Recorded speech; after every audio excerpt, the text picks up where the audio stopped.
बड़ी खबर आई, दुनिया भर में अचानक ठप हुए सॉफ्टवेयर कंपनी माइक्रोसॉफ्ट के सर्वर से जुड़ी हुई। माइक्रोसॉफ्ट ने दावा किया कि उसने शाम होते होते सर्वर की समस्या से राहत पा ली। कंपनी ने घंटों की मशक्कत के बाद सर्वर ठप होने के मामले को सुलझाने का दावा किया। बताया गया कि सुबह करीब 11 बजे माइक्रोसॉफ्ट के सर्वर में एक अपडेट के वक्त अचानक ग्लिच आ गया था, जिसका असर यह हुआ कि दुनिया के कई देशों में जिंदगी पर ब्रेक ही लग गया। इससे सबसे ज्यादा नुकसान अमेरिका, जर्मनी, ऑस्ट्रेलिया और ब्रिटेन को उठाना पड़ा। इन देशों में तो सारे कामकाज ही ठप्प हो गए, क्योंकि माइक्रोसॉफ्ट के सर्वर में आई खराबी ने मानो दुनिया को अपाहिज सा कर दिया। एक सर्वर से ठप्प होने से दुनिया के कई देश ऑफलाइन हो गए।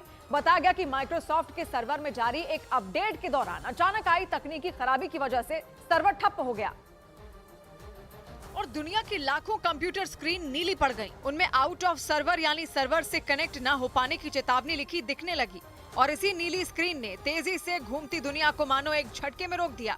माइक्रोसॉफ्ट का सर्वर बंद होने से तेजी से दौड़ती भागती दुनिया पर इमरजेंसी ब्रेक लग गया।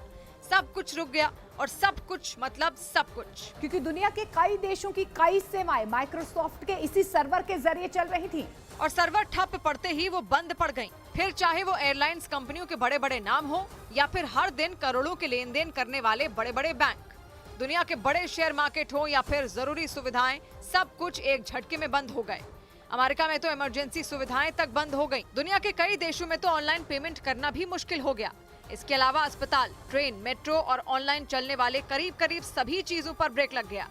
और ये हाल किसी एक देश का नहीं था, बल्कि शायद ही दुनिया का कोई ऐसा देश बचा हो जहां सर्वर ठप पड़ने की वजह से आपाधापी ना मची हो। अमेरिका और यूरोप के कई देशों में तो एक सर्वर की वजह से इमरजेंसी जैसे हालात हो गए, क्योंकि उन देशों में सब कुछ बंद पड़ गया। इसका सबसे भीषण असर अमेरिका पर पड़ा। अमेरिका में तो सैकड़ों उड़ानें रद्द हो गईं, ट्रेन और मेट्रो तक बंद करनी पड़ गईं। वहीं ब्रिटेन में दुनिया का सबसे बड़ा stock market London stock exchange बंद होने से हाहाकार मच गया। इसके अलावा स्काई न्यूज का लाइव प्रसारण भी रुक गया। ऑस्ट्रेलिया में तो एयरपोर्ट, बैंक और आईटी कंपनियों का काम रुक गया। बात करें जर्मनी की, तो वहां आईटी कंपनियों के कर्मचारियों को छुट्टी दे दी गई और शेयर बाजार भी बंद करना पड़ा। पुर्तगाल और स्पेन में भी सैकड़ों उड़ानें रद्द हुई और हजारों यात्री एयरपोर्ट पर फंसे रहे। इजराइल में तो अस्पतालों में लगे कंप्यूटर सिस्टम भी क्रैश हो गए। लेकिन सबसे ज्यादा असर पड़ा दुनिया भर की एयरलाइन कंपनियों पर। ऐसा इसलिए क्योंकि माइक्रोसॉफ्ट का जो सर्वर क्रैश हुआ उसमें हजारों कंपनियों का डेटा होने का दावा किया गया और बगैर डेटा के अंतर्राष्ट्रीय उड़ानों पर ब्रेक लग गया। सब कुछ मानो थम सा गया। एयरपोर्ट पर यात्रियों की कतारें लग गई।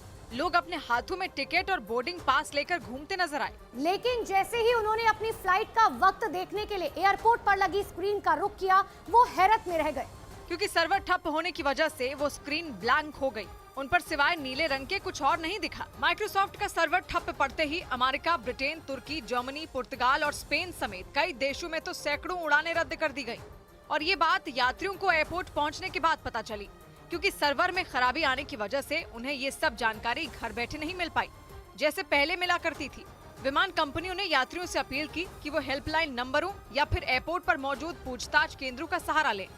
और ऐसा ही नजारा भारत में भी कई एयरपोर्ट पर दिखा। हालांकि भारत में बाकी देशों की तरह बड़े पैमाने पर उड़ानें रद्द नहीं हुई, लेकिन घंटों के लिए टाल जरूर दी गई।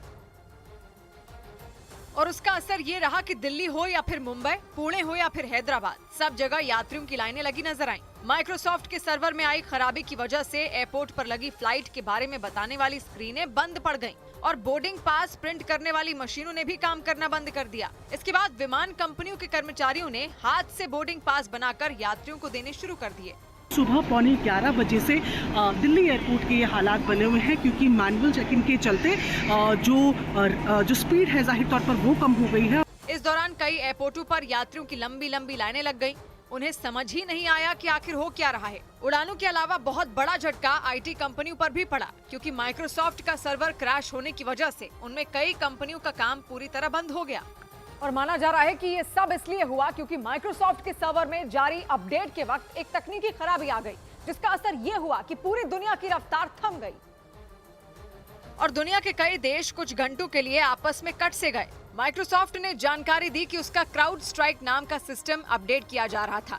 इसी सिस्टम में दुनिया भर का डेटा, पासवर्ड और जानकारियां होती हैं। लेकिन दावा किया गया कि इस अपडेट के दौरान एक ग्लिच आया, मतलब एक तरह की तकनीकी खराबी आई। उसके बाद दुनिया के लाखों कंप्यूटर ठप पड़ गए, उनकी स्क्रीन नीले रंग से रंग गई। इसे ब्लू स्क्रीन ऑफ डेथ कहा जाता है। जिसके बाद दुनिया के कई देशों में मौजूद कंप्यूटर अचानक बंद हुए और फिर रीस्टार्ट होने शुरू हो गए। और इसी वजह से शुरुआत में किसी बड़े साइबर अटैक की आशंका जताई गई, क्योंकि एक साथ दुनिया के लाखों कंप्यूटर एक ही तरह से बंद होने शुरू हो गए, जिसके बाद इस तरह की चर्चाओं ने जोर पकड़ लिया कि किसी ने माइक्रोसॉफ्ट के सर्वर को हैक करने की कोशिश की, क्योंकि उस सर्वर में दुनिया भर का डेटा मौजूद था और आशंका जताई गई कि उन्हीं जानकारियों में सेंध लगाने के इरादे से किसी ने साइबर हमले की कोशिश की।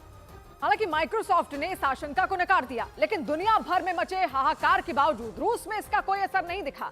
मतलब अमेरिका, जर्मनी, फ्रांस, ऑस्ट्रेलिया और ब्रिटेन जैसे देश कुछ घंटों के लिए ठप पड़ गए, लेकिन रूस में जरा भी उथल पुथल देखने को नहीं मिली।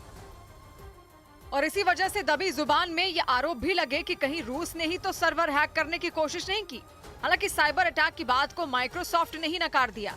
दावा किया गया कि रूस में इस सर्वर क्रैश का असर इसलिए नहीं पड़ा क्योंकि यूक्रेन से जारी जंग की वजह से अमेरिका और यूरोप के देशों ने उस पर अनगिनत प्रतिबंध लगा दिए थे, जिसके बाद वो पहले से ही आधी दुनिया से कटा हुआ था और उसने अपने देश में साइबर सिस्टम का जाल तैयार कर लिया था। मतलब वो अपने ही देश की सॉफ्टवेयर कंपनियों का इस्तेमाल कर रहा था।